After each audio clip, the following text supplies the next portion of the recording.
Hi friends, welcome to ஹாக்குவாரினி channel. இன்றைக்கி நம்ம சட்டு புட்டுன்னு செய்கிற ஒரு சிக்கன் ரெசிபி பார்க்கலாம். சிக்கன் ஆயில் கம்மியாக யூஸ் பண்ணி, அதாவது சிக்கன் ஃப்ரை மாதிரி பண்ணுறது எப்படின்னு பார்க்கலாம் வாங்க. இதுக்கு ஒரு 1/2 கிலோ சிக்கன் அளவுக்கு எடுத்து இந்த மாதிரி மஞ்சப்பொடி, உப்பு அண்ட் காரத்தூள், மிளகாய்த்தூள் மட்டும் போட்டு பரட்டி வச்சுக்கணும். அதுக்கப்புறம் எப்படி செய்யலான்னு பார்க்கலாம். நான் ஒரு இன்க்ரீடியன்ஸை சொல்லிட்டு வரேன். அதுக்கு முன்னாடி இங்கே 39 டிகிரிஸ் மேலேயே வெயில் கொளுத்துது, முடியல.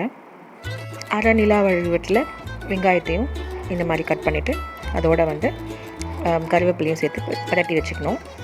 ஒரு லெமன் பிழிஞ்சு வச்சுக்கலாம். இப்போ கடாயில் எண்ணெய் விட்டு ஸ்பைசஸ் எல்லாம் ஆட் பண்ணிக்கலாம்.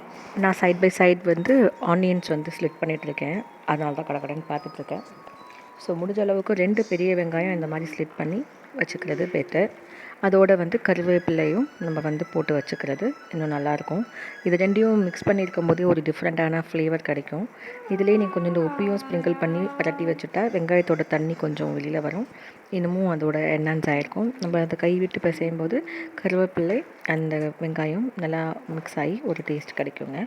அதுதான் இப்போ நான் பண்ணிகிட்ருக்கிறேன். ஃபஸ்ட்டு இந்த பெப்பர், அதுக்கப்புறம் ஒரு லெமன் பிழிஞ்சு ஒரு கிண்ணத்தில் எடுத்து வச்சுருக்கிறேன். வெயிலோட தாக்கத்துக்கு வெங்காயத்தோட காரமும் என்னை போட்டு நல்லா வதக்குது. வெயிலில் நான் வதக்குறேனோ இல்லையோ அது என்னை போட்டு வதக்குது.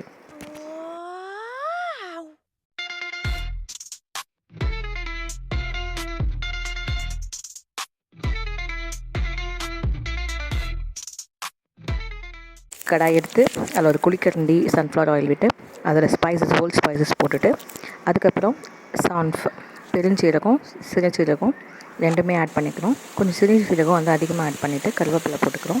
2 வெங்காயம் கட் பண்ணி ஆல்ரெடி வச்சுருக்கிறதுனால இப்போ இதில் வெறும் மிளகாய் மட்டும் ஸ்லிட் பண்ணி சேர்த்துக்கிறோம். இதோட நல்லா பொரிஞ்சு வந்த உடனே கொஞ்சோண்டு தனியாகவும் சேர்த்துக்கிறோம். எல்லாம் வந்ததுக்கப்புறம் கொஞ்சோண்டு கசகசு வேணும்னா சேர்த்துக்கலாம், அது ஆப்ஷனல். எல்லாம் ஃப்ரை ஆன பிறகு இதில் இஞ்சி பூண்டு பேஸ்ட்டு போட்டு நல்லா ஃப்ரை பண்ணணும். அதோடு நம்ம மேரினேட் பண்ணி வச்ச சிக்கனையும் இதில் ஆட் பண்ணி நல்லா ஃப்ரை பண்ணி பொரிக்கணும். இந்த இருக்கிற எண்ணெயிலே இது பொரியணும்.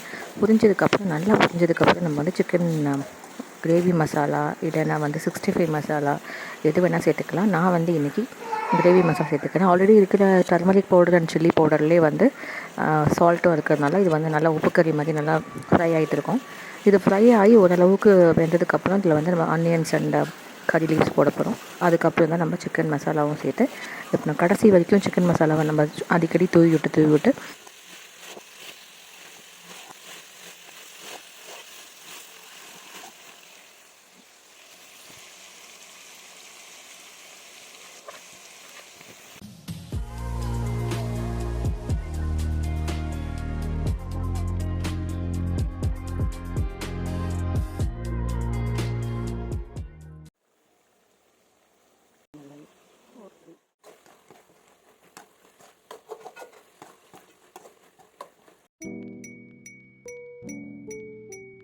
நல்லா பரட்டி எடுத்தோன்னா 65 ஆயில் கம்மியான 65 மாதிரி உங்களுக்கு கிடைக்கும்.